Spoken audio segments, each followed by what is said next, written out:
Daan-daang punong kahoy ang itinanim sa Kayanga Eco Park sa bayan ng Bugalyon, Pangasinan ngayong Hulyo sa pangunguna ng pamahalaang panlalawigan. Ang aktibidad na ito ay isinagawa bilang bahagi ng Green Canopy Program ng lalawigan na sinimulan noong February 2023.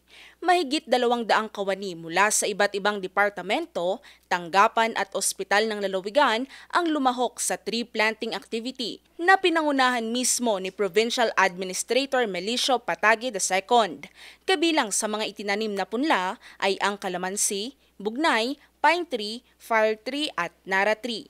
Hangad naman ni Governor Ramon V. Gico III na gawing sentro ng educational at tourist attraction ang Kayanga Eco Park upang mas mapalaganap ang kamalayan sa pangangalaga sa kalikasan.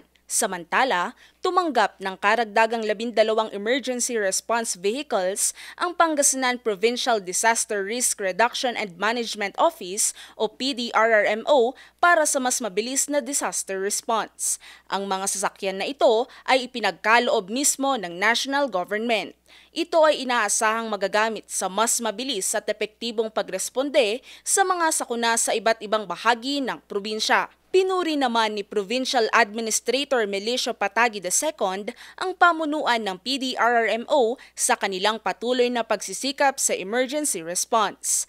Ang aktibidad na ito ay bahagi ng malawakang kampanya ng pamahalaan para matiyak na ang bawat bayan at lungsod sa lalawigan ay may kakayahang tumugon sa anumang emergency. Valerie Dismaya, RNG News.